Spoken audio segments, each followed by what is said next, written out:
Yeah, but he does something. Big Canadian outfit, but there's also No, they're down in Toronto, Mississauga. oh, what's that? And if you want to introduce yourselves and tell us where we are. Okay. I'm Gary Gladden, And Al Stalo.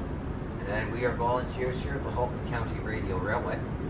So you guys do all of this on your own time and penny, basically. Oh yeah, we have to pay for the privilege of coming up here and playing with these. That shows the dedication. That's incredible. So I'm impressed. We don't get paid for this, we have to pay for this. Somehow, I think there's a psychiatrist somewhere who's going to give us a call. Probably, yeah. What I'm holding right now is actually our very primitive but very effective signal system. There are 4 pieces of this bar, of which I have 3. Piece number 1 is in the car in front of us. In order to go out on the main line, we have to have a minimum of 1 piece of this. And since piece number 1 is gone, that means that in front of us somewhere there is a streetcar. Since we have pieces number 2, 3, and 4, that means that there is nobody behind us. Here comes piece number 1. Yes, I will clip that in. I can give you a bit of the history of these things, if I may. Yeah. Well, the history of this goes back I'm going to take to piece number 1 and we'll send that back to the car Okay. in front of us. Thank piece you. number 1. The history goes back to around 1820 when the first railroads came out. The lines were owned by private companies, and so were the trains, but they weren't always the same company. So what happened is you had numerous different rail companies, train companies, not only here in North America, but more in Britain, Europe, and they never talked to each other. But these were the days before radios, telegraph, even the overhead semaphore signals. They were not in existence. There was no way.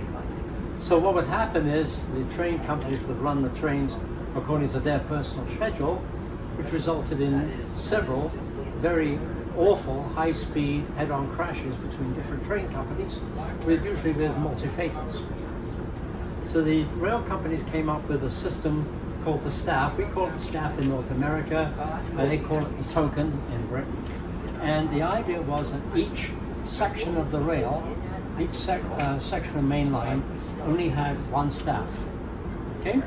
So what happened is if you did not have one of these sections, you could not go on the main line. The conductor could not give you the go-ahead as an engineer to go onto the main line because you did not have your authority. So each section would have one staff only, and that staff stayed on that section. So for example, where we are right now, we're at the West End. We've just come down the West End, okay? This staff belongs to this section. Before we can go back east, we have to accumulate all 4 sections. We now know that there's nothing on the main line. We can be issued a section, and off we go. Oh, is that why you brought it back? Because now you guys are back here and it's time You to... have to make sure all 4 sections means that everything that was on the main line is now safely on the siding, which is what we're on, and the line is clear. If there's anything missing, okay, it means somewhere on the line there's still a train. So nothing now can go on that main line until we find that other piece. That's Okay? amazing. Very And, simple. it No was very technology. simple, very simple, and it virtually eliminated the head-on crashes on the original rail lines. That originated in Britain, I believe, did it not? It did. And also eliminated the rear end accidents, because if you, like what we have here, sections 2, 3, and 4, he's got section 1, I know there's something ahead of me. So if I'm in thick fog or bad weather, Maybe take it down a I know notch. there's something ahead of me, so I'm always on the alert. If I have section 1, I know there's nothing ahead of me, just go ahead and run a red. Okay? And that's basically it. So that's what this staffing system is.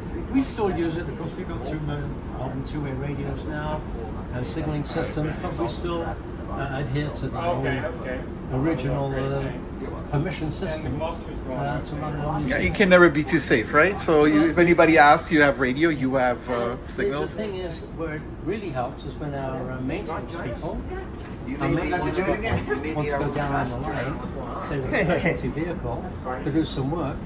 They take this down and we want to run some service, staff's missing.